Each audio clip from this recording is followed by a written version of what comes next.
मैं doctor Nepal Chandra Mahato, department of history, Singhbhum college Chandil. आज semester 3 के छात्र छात्राओं के पेपर सीसी कोर्स 6 का एक अच्छा प्रश्न है जिसका परीक्षा में आने की विशेष उम्मीद रहती है। वह है सल्तनतकालीन शासन व्यवस्था के पतन का कारण, causes of the downfall of the saltanat period. Causes of the downfall of the saltanat period, सल्तनत कालीन जो सल्तनत जो काल था, सल्तनत काल के पतन के विभिन्न प्रकार के कारकों को, सहायक धर्तों को, आयामों को जानना है कि किस प्रकार मतलब जो एक 1206 से लेकर 1526 तक, 1206 से लेकर 1526 तक एक लंबे अरसे तक जो एक शासन व्यवस्था जिसमें गुलाम वंश, खिलजी वंश, तुगलक वंश, लोदी वंश, विभिन्न वंशों का उसमें समय समय पर प्रादुर्भाव हुआ, आविर्भाव हुआ और ये वंश अपना शासन को लंबे अवसर तक चलाए, जिस काल को दिल्ली सल्तनत कहा जाता है। अतः इस काल के पतन के लिए जो विभिन्न प्रकार के उत्तरदायी कारण थे, क्यों मतलब पतन हुआ, किस प्रकार हुआ, इसके होने के लिए क्या तात्कालिक कारण थी या क्या तुरंत हो गया, ऐसे कोई बात नहीं। मतलब इसके होने के लिए विभिन्न प्रकार का कारण थी, कारकें थी, जिन कारण कारकों का आज हम लोग प्रस्तुत करेंगे आज के अध्याय। तो दिल्ली सल्तनत, भारत में दिल्ली सल्तनत व्यवस्था, दिल्ली सल्तनत की जो शासन कुतुबुद्दीन ऐबक के समय 1206 से प्रारंभ हुआ। उसके सिंहासनारोहण के बाद, उसके राज्याभिषेक के बाद यह प्रारंभ हो गया और 1526 ईस्वी में लोदी वंश के अंतिम सुल्तान इब्राहिम लोदी के समय, उसके मृत्यु के बाद इसका संपूर्ण रूप से पतन माना जाता है। अतः इतिहास क्या है, एक परिवर्तन प्रकृति का ही नियम है। प्रकृति का ही नियम है कि परिवर्तन उसका एक महत्वपूर्ण नियम है, एक मुख्य नियम है। किसी भी चीजों में परिवर्तन होते रहता है, उतार चढ़ाव, उत्थान पतन, ये तो अप डाउन सभी के दौर में, प्रकृति के दौर का यह तो एक महत्वपूर्ण चीज रहा है, जिसके अपवाद हमारे भारत के जो दिल्ली सल्तनत थे वह भी इसके अपवाद में नहीं थे। अतः मतलब ये जो इतिहास के जो पृष्ठ में एक दिल्ली सल्तनत जो एक संगठित रूप से अपना शासन को सुचारू रूप से बनाए, कोई नरेश, कोई सुल्तान तो अपना अच्छे ढंग से करके दिखाए, कोई तो मतलब अपना अयोग्य ठहरे, कोई किसी का मतलब अपना उत्तराधिकारी इतने कमजोर हो गए, किसी का तो कोई विदेशी आक्रमण हो गया तो ये अपना संभाल नहीं पाया, या विभिन्न प्रकार के मतलब इसका कारक, सहायक कारक थे, जिन कारणों का अध्ययन निम्न प्रसंग में हम लोग प्रारंभ करेंगे कि दिल्ली सल्तनत जो 1206 से लेकर 1526 तक एक लंबे अरसे तक मतलब रहा, यह काल एक लंबे अवधि तक रहकर भारत भूमि में अपने शासन व्यवस्था को, अपना स्थिति को मजबूत बनाए रखने का प्रयत्न किया, लेकिन उसके भीतर ही ऐसे कमजोरियां थी, ऐसे दुर्बलता आ गई, कमजोरियां आ गई थी कि वह जर्जर होने लगा और उसका पतन अब संभावी बन गई। अतः उसके पतन के लिए निम्नलिखित कारण उत्तरदायी था, कोई एक कारण नहीं बल्कि उसका विभिन्न कारण उत्तरदायी था। पहला कारण क्या है, निरंकुश शासक।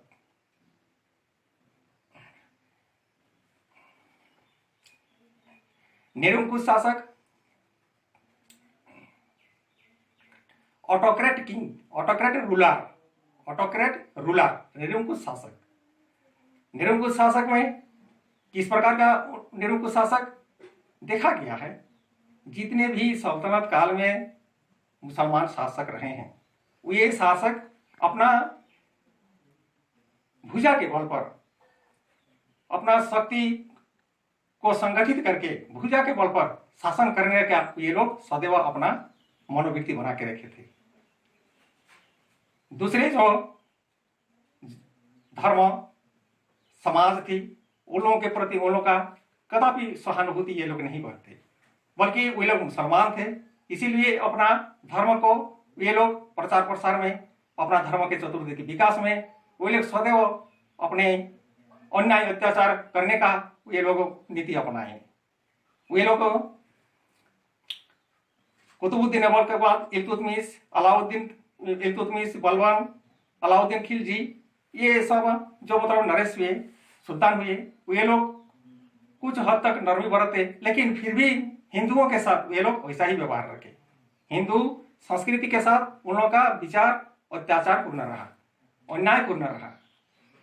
अतः जहां भारत जैसे विशाल देश में एक हिंदू प्रधान देश और हिंदू प्रधान देश के नागरिकों के ऊपर, जनताओं के ऊपर अगर उसी प्रकार की मतलब भावनाएं किसी भी सुल्तान का हो तो राजा और प्रजा का संबंध किस प्रकार होगा, ये तो स्पष्ट हो जाता है। कहने का तात्पर्य है कि सुल्तान का जो विचार मुसलमानी विचार थी और हिंदुओं के प्रति ये लोग अत्याचार और न्यायपूर्ण अपना नीति को सदैव बना के रखे। फलतः भारत की स्थिति निरंकुशतापूर्ण शासन के चलते सल्तनत की स्थिति दिनों दिन दुर्बल होने लगी, क्योंकि जनताओं का समर्थन उन लोगों का संपूर्ण रूप से कदापि नहीं रहा है।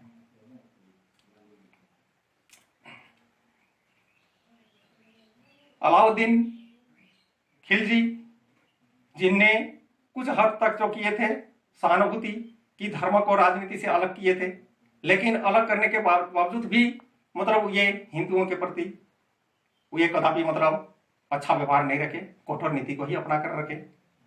तो निरंकुशता जो शासन व्यवस्था थी, मोहम्मद तुगलक, फिरोज तुगलक, इन लोगों का नीति और भी मतलब कठिन था।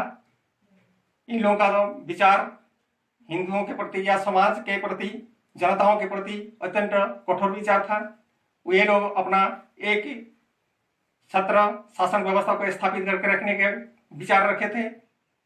फलतः निरंकुश शासन व्यवस्था, निरंकुशता की जो मतलब संपूर्ण दृश्य हमें सल्तनत कालीन शासन व्यवस्था के सुल्तानों के हृदय में देखने के लिए मिलती है, जिसके परिणाम स्वरूप भारतीय जनजीवन में एक सदैव स्वतंत्रता की भावना जगने लगी और ये सदैव अपने ताक में थे कि किस प्रकार हमें इससे छुटकारा मिले। अतः उन लोगों में कदापि मतलब राजा और प्रजा के बीच, शासक और प्रजा के बीच कदापि मतलब सहानुभूति या सहिष्णुता नीति कदापि नहीं रहा, फलतः पतन का कारण बनी। नेक्स्ट पॉइंट है हम लोग का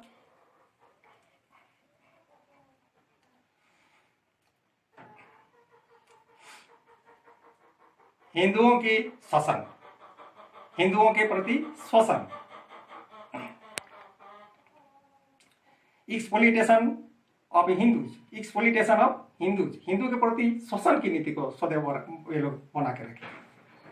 जितने भी हमारे गुलाम वंश या हमारे जो लदी वंश के शासक हुए, वे शासक सदैव अपना नीति को हिंदुओं के प्रति वे लोग कदापि वे लोग सहानुभूति, सद्भाव, सौहार्द वातावरण को नहीं बना के रखे।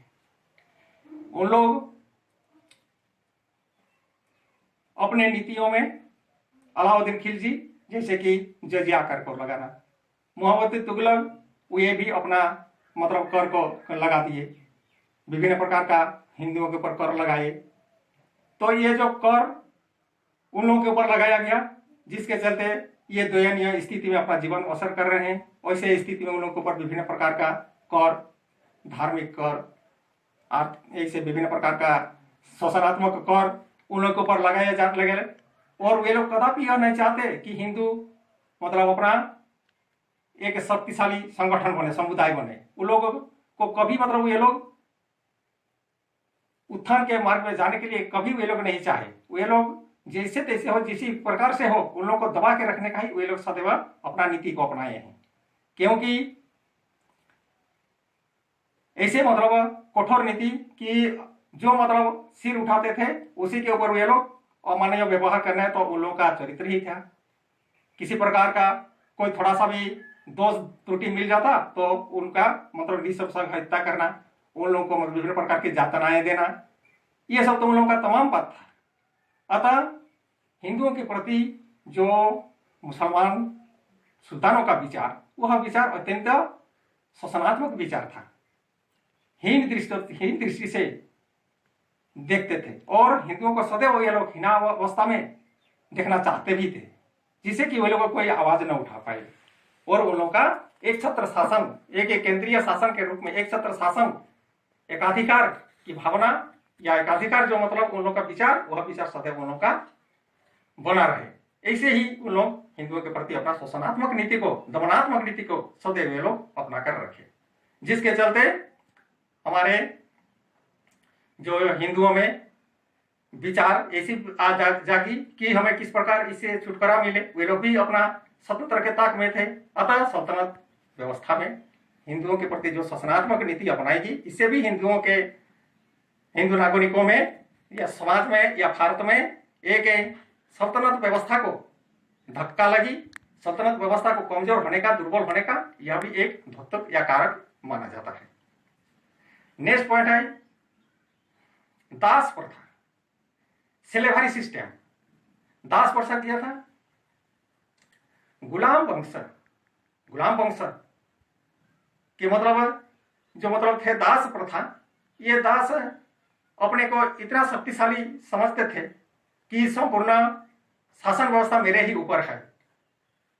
उन लोगों का अमीर उमराव सरदारों का मतलब इतना धन हो गया था कि सल्तनत के जो हेड होते थे, सुल्तान होते थे, सुल्तान के हृदय में या सदैव भय बना रहता था, हृदय में डर रहता था कि कहीं अमीर या सरदार कोई आंदोलन न कर दे मेरे प्रति और मैं न मतलब मेरा ऊपर न किसी प्रकार का इल्जाम लगाकर मुझे हत्या न कर दे, मुझे वध न कर दे या मेरा शासन सत्ता को छीन लो नहीं। क्योंकि अमीर और सरदारों का शक्ति, दासों का, गुलामों का शक्ति इतना बढ़ गया था कि वे लोग धन या समृद्धि के दृष्टिकोण से, सैन्य के दृष्टिकोण से, क्योंकि उन लोगों के पास ही अपना सैन्य रहता था।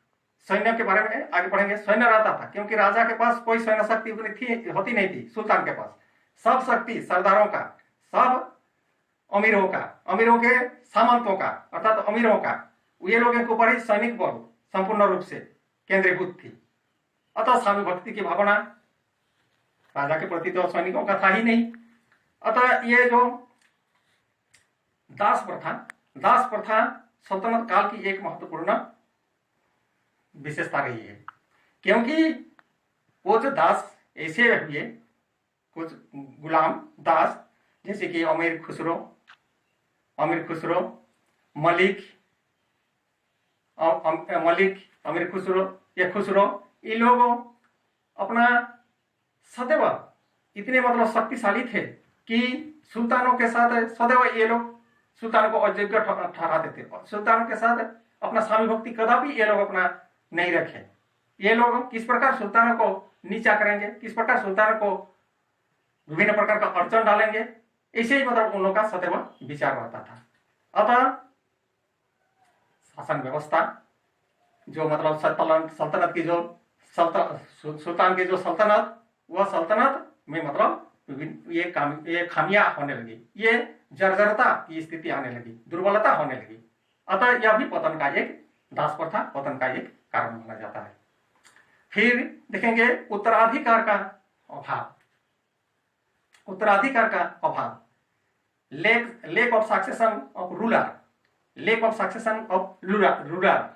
तो उत्तराधिकार का क्या, राजा महाराजाओं का यह नियम, सुल्तानों का यह नियम होना चाहिए कि वंश परंपरा उसका मतलब अपना उत्तराधिकारी होना चाहिए। उससे क्या होता है, नागरिकों का, जनताओं का उस खानदान के प्रति अपना सहानुभूति रहता है, प्रेम रहता है, श्रद्धा रहता है, आस्था रहता है कि भाई वे राज खानदान के हैं।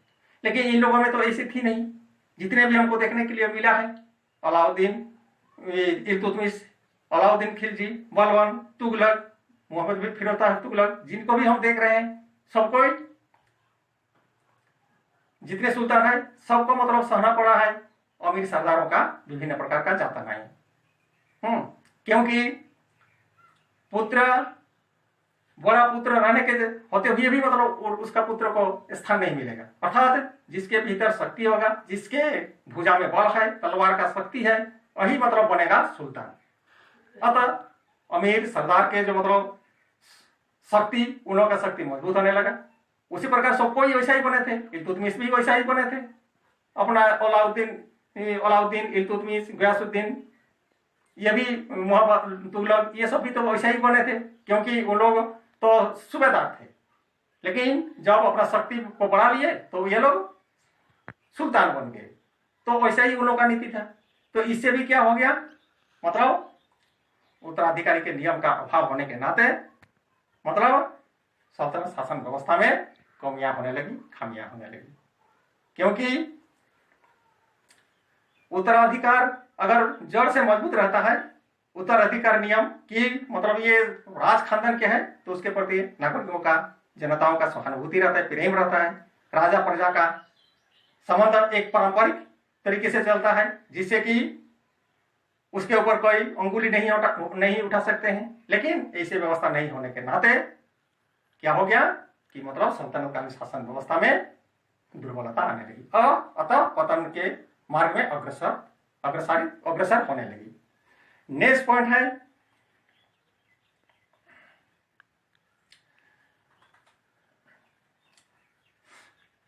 तुगलक वंश के नीतियां।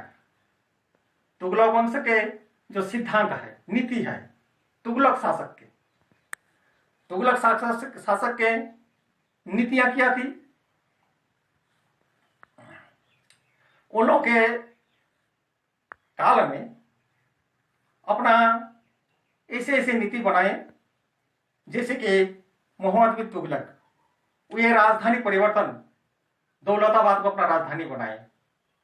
राजधानी परिवर्तन की जो नीति, वह भी उनका सफल नहीं हुआ। मुद्रा का जो परिवर्तन किए, मुद्रा परिवर्तन, वह भी उनका सफल नहीं हुआ। फिर शाह तुगलक वो भी अपना आर्थिक और सैनिक दृष्टिकोण से कुछ परिवर्तन किए, उसको मजबूत करने का प्रयत्न किए, लेकिन वो भी उनका सफल नहीं हुआ। अतः तुगलक वंश के काल में तुगलकों के बारे में, मोहम्मद तुगलक के बारे में तो कहा गया है, लेनपुट का कहना है कि उनका ये जो राजधानी परिवर्तन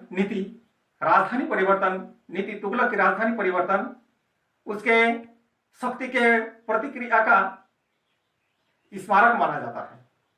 ए मेन्यूमेंट ऑफ डिस डायरेक्टेड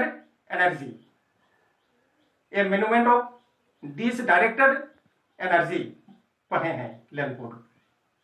अतः उनका मुद्रा परिवर्तन, उनका जो मतलब अपना मुद्राओं में, टंकाओं में परिवर्तन, टंकाओं में ये भी मतलब एक मतलब उनका सफल नहीं हो पाया। योजना भी, उनके जितने भी योजना हुए मोहम्मद तुगलक का, वह असफल रहा। इसीलिए तो मतलब पागल मतलब सुल्तान के रूप में तो बहुत सारे मतलब इतिहासकारों का मतलब वर्णन किए हैं कि मोहम्मद तुगलक का जो विचार, उनके विचार इस्लाम जगत में विद्वान मूर्ख माना गया है। इस्लाम जगत में उनको विद्वान मूर्ख,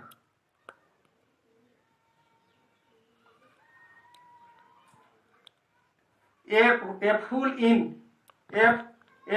in dissertation of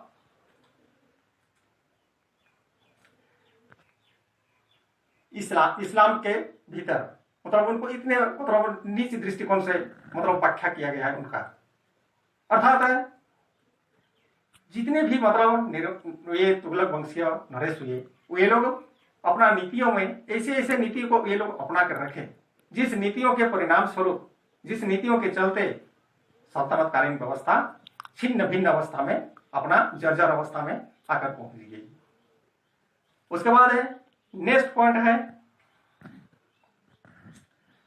वैदेशिक आक्रमण, फॉरेन इन्वेशन। वैदेशिक आक्रमण, विदेशियों का आक्रमण। भारत में प्राचीन काल से ही, भारत में आदिम काल पहले से ही, पूर्व से ही विभिन्न जातियों का समय समय पर भारत भूमि विदेशियों का अखाड़ा रहा है, विदेशी जातियों का आगमन होते रहा है। तो वैसे आगमन से क्या हो गया, सल्तनत कालीन व्यवस्था में उस समय पश्चिमी सीमा से विभिन्न विदेशी जाति आने लगे। उसमें मुगल वंश भी आ गए। उसके बाद मुगल वंश का जो मतलब नीति, वो लोग तो मतलब एक इन लोगों से भी मतलब ज्यादा कठोर, मतलब अपना कठोर या दमनात्मक या कर्मठ व्यक्ति या योद्धा व्यक्ति थे, बर्बर जाति के मानव। वे लोग अपने पश्चिमी सीमा से वे लोग प्रवेश करने का प्रयत्न करने लगे। इधर उस समय के जो तैमूर थे, तैमूर तो बहुत बार भारत में उस समय पश्चिमी सीमा से प्रवेश किए थे। इतना प्रवेश किए और इतना धनों को लूटपाट किए, अपना संपूर्ण उधर का क्षेत्र को गरीब बना के ये मतलब लूटपाट करके अपना भाग जाते थे।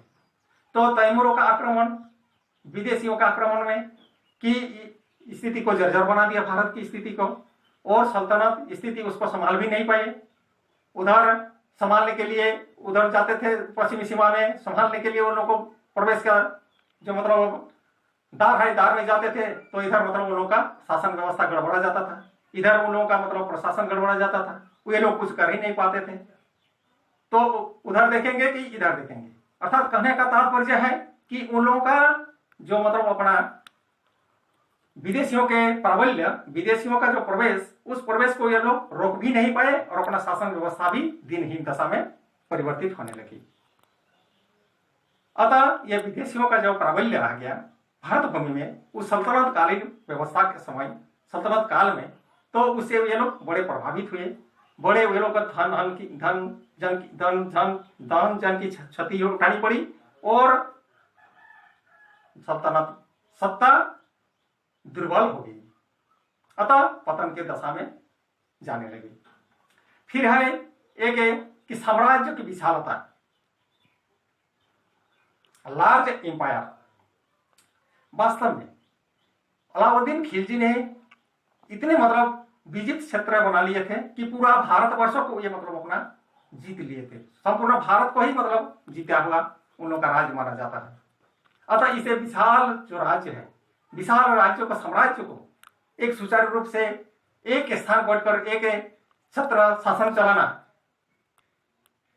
बहुत बलबूते सरकार की दरकार है, बलबूते सुल्तान की दरकार है, जो कि ये सुल्तानों के भीतर ये सब शक्ति नहीं थी। अतः जो विशालता है, उस विशालता के विभाजन करके कुछ हद तक ये लोग प्रयास किए थे कि अमुक दौलताबाद को जैसे कि राजधानी बनाकर, लेकिन वो भी असफल हो गया। अपना विभिन्न प्रकार का प्रतिक्रिया ये लोग अपनाए कि मतलब कैसे मतलब इसको एक स्थायी रूप से मतलब साम्राज्य को बनाए रखा जाए। लेकिन उसके लिए जो वे लोग जो अमीर और सरदारों की जो व्यवस्था विभिन्न जगह जगह पर, जिससे मतलब उन लोगों का मतलब सल्तनत जो सत्ता थे उस सत्ता का नींव उतना मजबूत नहीं हो पाया। अतः साम्राज्य की जो विशालता है, विशाल साम्राज्य पूरे भारत भूमि में एक छत्र शासन करना सल्तनत काल के लिए बहुत ही कठिन चीज थी, कठिन वस्तु थी। ऐसे स्थिति में वे लोग जो नीति अपनाए वह नीति भी उन लोगों का सफल नहीं बन पाया। फलतः साम्राज्य की विशालता, जहां विशालता के चलते उन लोगों का शासन सत्ता विभिन्न सरदार या अमीरों के हाथों में वह जाने लगी और सल्तनत का जो व्यवस्था, वह व्यवस्था में वह खामियां कमियां दृष्टि को चढ़ाने लगी। अतः स्पष्ट हो जाता है कि यह भी एक साम्राज्य की विशालता उसके पतन का कारण बना। सैनिक व्यवस्था का अभाव, सैनिक व्यवस्था का अभाव, लैक ऑफ आर्मी सिस्टम, सैनिक व्यवस्था का भी हम लोग का गुलाम वंश, तुगलक वंश, खिलजी वंश, लोधी वंश, ये सब में देखने के लिए मिलता है कि उन लोगों का जो सैन्य व्यवस्था था वह सैन्य व्यवस्था स्थायी सैन्य व्यवस्था नहीं था। स्थायी सैन्य व्यवस्था उन लोगों का नहीं था, परमानेंट उन लोगों का system permanent military permanent army उन लोगों का नहीं था, क्योंकि सरदार और अमीर इन लोगों के ऊपर जो सैन्य होते थे वो ये सैन्य को अपना सुल्तान को भी कभी बुला लेते थे, कभी सीमांकन क्षेत्र में, कभी किसी कोई युद्ध क्षेत्र में, किसी भी कोई मतलब विशेष काम पर, वो ये सबसे मतलब ये लोग आभारी रहते थे। अतः ये जो सैन्य होते थे, कोई भी युद्ध हो गया, केंद्रीय युद्ध, कोई भी युद्ध हो गया, तो ये अमीर के प्रति अपना सहानुभूति अपनाते थे। उधर कौन सुल्तान है क्या है उसके प्रति सैनिकों का कुछ लेना देना नहीं होता था। अतः स्वामी भक्ति की भावना सैनिकों में नहीं था। जब तक स्वामी भक्ति की भावना नहीं आएगा तो कौन किसी के लिए लड़ने मरने के लिए जाएगा, ये तो स्वाभाविक है। अतः ये लोग अमीर और सरदारों के प्रति सैन्य था, इन्हीं लोगों के सैन्य के ऊपर ही वे लोग मतलब निर्भर थे। अतः सैन्य व्यवस्था जो था, सैन्य व्यवस्था उन लोगों का स्थायी सेना नहीं होने के नाते उन लोगों के गुलाम वंशीय शासन में या तुगलक वंशीय शासन में, लोधी वंशीय शासन में ऐसे ही मतलब स्थिति को ये लोग अपना कर रखे थे कि वे लोग स्थायी, कभी परमानेंट ये लोग आर्मी को कभी नहीं रखे, जिसके चलते उन लोग का अस्थायी जो सेना है, अस्थायी सेना से उन लोगों को कभी मतलब सहयोग नहीं मिला स्पष्ट रूप से, जिसके चलते उन लोगों का सल्तनत व्यवस्था जर्जर बनने लगी और सल्तनत व्यवस्था पतन के गर्त में जाने लगी। साथ ही साथ है और भी कि विदेशियों का जो आक्रमण हो गया, ये विदेशी आक्रमण से ये लोग बहुत ही प्रभावित हुए। और साथ ही साथ उसी समय बाबर्स इन्वेशन, बाबर का जो मतलब एक खूंखार जो मतलब जात थे। अच्छा, सैन्य में क्या, सैन्य में उन लोगों का अवश्य स्थिरता आता, क्योंकि उसमें उन लोगों का विभिन्न जात का सैन्य उसमें रहते थे। तुर्की भी थे, ईरानी भी थे, अफगानी भी थे, भारत के भी कुछ को ये लोग अपना सैन्य बना लेते थे, तो किसी को स्थान देते थे। तो ये जो विभिन्न जाति का, विभिन्न धर्म का या विभिन्न जाति का जो सैन्य, इसमें कैसे मतलब एक रूपता आएगा, एकजुटता आएगा, सहभागिता या सहयोगिता की भावना उन लोगों में कदापि नहीं जगा, जिसके चलते सैन्य व्यवस्था में जो उन लोगों का असंतुलन, असामंजस्य की स्थिति देखने को मिलता है, उसका पतन का कारण बना। तो अभी जो बाबर का जो इन्वेशन है, बाबर के मतलब भारत आक्रमण 1526 ईस्वी में बाबर का भारत में पदार्पण, तो लोधी वंश के जो अंतिम सम्राट इब्राहिम लोधी के समय बाबर का भारत भूमि में पदार्पण हुआ। मुगल बाबर, अभी मुगल बाबर जो भारत में आए तो ये अपना एक योद्धा और कर्मठ और शक्तिशाली सुल्तान मतलब विजेता थे। जीतते वो ये मतलब भारत में प्रवेश करके हैं और भारत को भी ये जीतने का अपना अभिलाषा बना लिए, आकांक्षा बना लिए और भारत में ये प्रवेश कर दिए 1526 ईस्वी में। उस समय हमारे दिल्ली का सल्तनत शासन था, अंतिम शासक सल्तनत का इब्राहिम लोधी, सिकंदर लोधी के बाद इब्राहिम लोधी। तो इब्राहिम लोधी का जो काल है, इब्राहिम लोधी के पीरियड में इब्राहिम लोधी जो का शासक नहीं था, वह अजय शासक साबित हुआ। उनका जो सैन्य सामंत या उनका जो शक्ति बहुत ही कम था और उसी समय विदेशी प्रवेश कर गए, वो मुगल खूंखार जात, और दोनों के बीच युद्ध हुआ जो पानीपत का युद्ध कहा जाता है। 1526 ईस्वी में पानीपत का युद्ध हुआ। इब्राहिम लोधी वंश के अंतिम सम्राट इब्राहिम लोधी और भारत का और विदेशी आक्रामक बाबर, जिनके दोनों के बीच युद्ध हुआ और युद्ध में, पानीपत के पहला युद्ध में इब्राहिम लोधी का हार हुआ और बाबर का जीत हुआ। इसी प्रकार भारत भूमि में सदा के लिए सल्तनत कालीन शासन व्यवस्था का अंत हो गया, उसका चिराग बुझ गया और एक नया वंश भारत में मुगल वंश की स्थापना बाबर के द्वारा भारत भूमि में हुई। तो ये जो विभिन्न प्रकार का जो कारक है, ये अचानक घटने वाला चीज नहीं है। एक एक करके मतलब समय के अतिक्रमण में ये इतिहास का जो मतलब एक परिवर्तन का जो बेला है, उस परिवर्तन के बेला के साथ अपना चाल को ये लोग समझ नहीं पाए और करने का प्रयत्न भी नहीं किए। समझे थे अपना अपना अगर तो वे लोग सुधार करके रखते तो बहुत कुछ वे लोग कर पाते, केवल वे लोग अपना महान शक्ति उन लोग के पास था, लेकिन वो लोग ऐसे ऐसे अयोग्य, ऐसे ऐसे मतलब विचार के, खूंखार विचार के वे लोग मानव, वे लोग सुतन हुए, जिसके चलते भारत के नागरिकों के प्रति, भारत के जनताओं के प्रति, भारत के हीन दशाओं के प्रति वे लोग कदापि ध्यान नहीं दिए और अपना धन ललुक बनकर, धन लूटने का नियत रहकर या अपना एक विशाल साम्राज्य बनाकर अपना ऐसा आराम से एक छत्र, एक धर्म, एक जाति धर्म का भावना को लेते हुए वे लोग अपना शासन व्यवस्था को सभी सल्तनतकालीन दिल्ली सल्तनत के नरेशों के हृदय में देखने के लिए मिलता है। फलतः ये जो सल्तनतकालीन व्यवस्था है, सल्तनत काल का पतन हमारी 1526 ईस्वी में सदैव के लिए हो गया। Thank you all. Next class after summer vacation.